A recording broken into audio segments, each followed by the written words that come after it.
get Russell Wilson to New Orleans, and then they'd win a Super Bowl. No-brainer. But Brandon, Cam Jordan saying Russ is the missing piece to a Saints Super Bowl is blank. Wow, full court press. You got the mayor after Russ. Now Cam's coming out. This is flawless logic.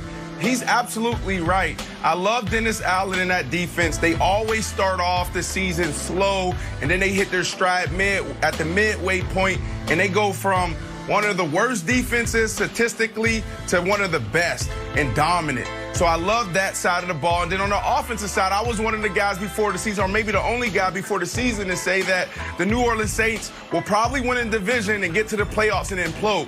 Why did I say that? Because Drew Brees, I love Drew Brees. We need to give him his flowers. He's great.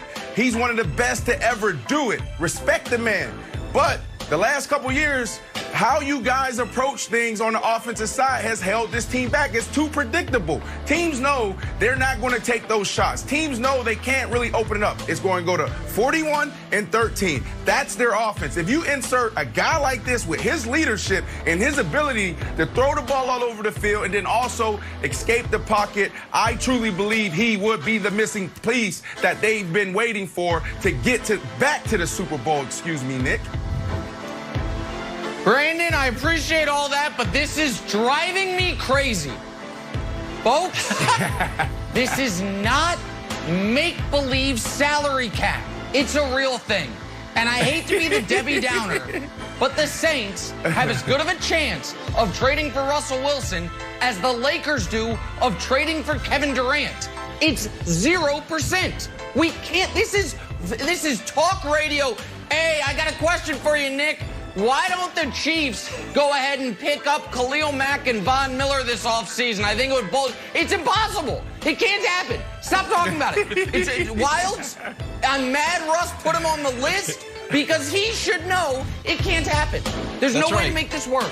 It's 0%. Ooh, that's a nice little buried take you had in there. If Russ wants more say in the personnel decisions, maybe you should pay more attention to cap rather than put the Saints on your list. Yeah. I went with 2022.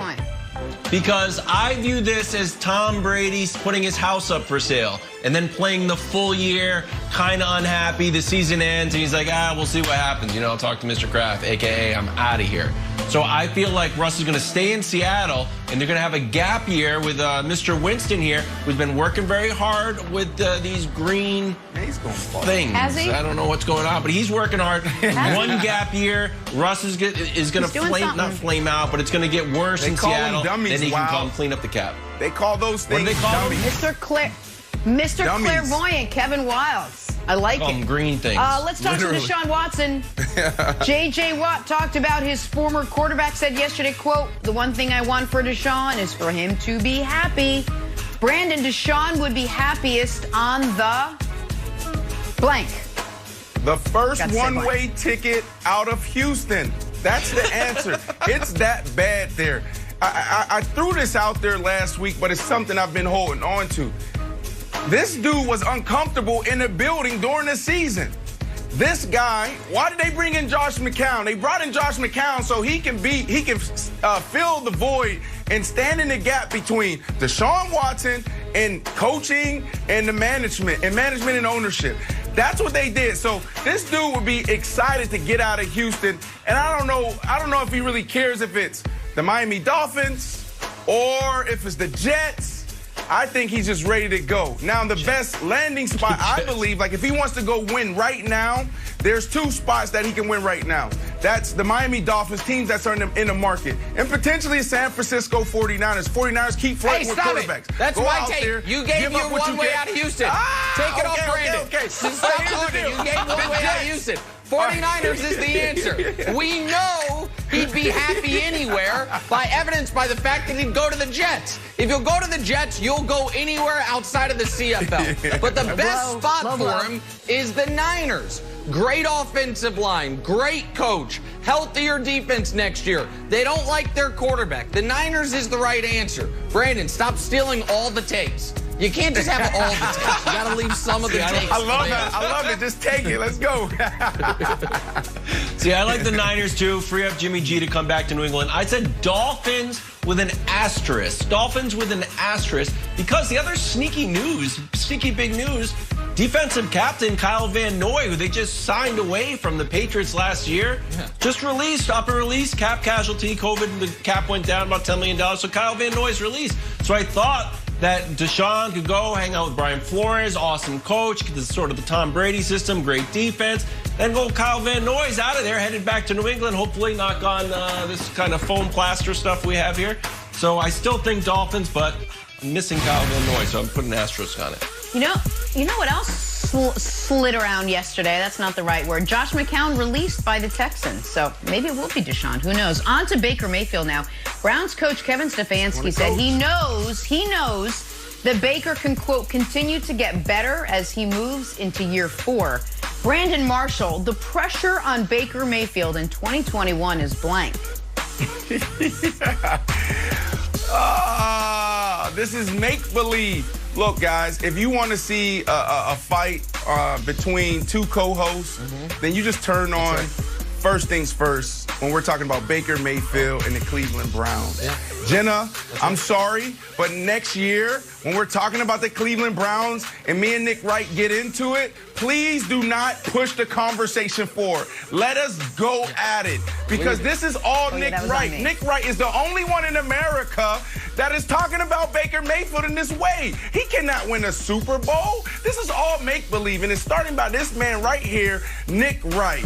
Make-believe. Yes. See, that's very interesting, because Brandon made his answer about me, and my answer is literally about Brandon. Because the pressure on Baker Mayfield in 2021 is up to Brandon, and to a degree, Colin Cowherd. If Brandon and Cowherd want to continue to be unfair to this bastion of Americana, Baker Mayfield, #1 overall pick, Heisman Trophy winner, just whooped the Steelers in the playoffs, tried to force Big Ben into retirement. The only reason Ben's coming back is because he can't have his final game being Baker dog walking him out of Heinz Field, then so be it. That's fine. But Baker has obviously proven himself in this league. They won a playoff game, they won double-digit games, and next year, if we're going to be fair to him, there's not a lot of pressure on him. But we probably won't be fair to him.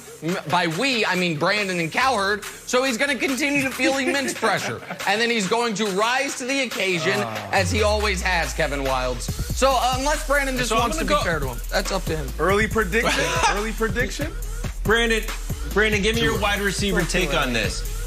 When you look at the stats, and I specifically did not ask for the stat panel because I think it's a little unfair. Baker's numbers are better without OBJ than they are with OBJ. I think it's just because it's kind of the season went on, their offense got worked out. But OBJ's got a decent cap hit. It's like $16 million.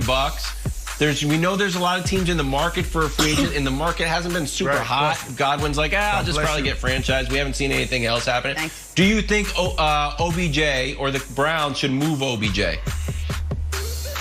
Absolutely. It's not a great fit. And as a superstar wide receiver, that alpha #1 wide receiver, you put pressure on young quarterbacks. It came a point in my career where I couldn't even talk to the quarterbacks in pregame. I knew the backup quarterbacks throwing me the ball, they were so rattled that they thought they were going to be perfect. They were throwing the damn balls in the stands. So I was like, all right, let me just tell these guys it's okay.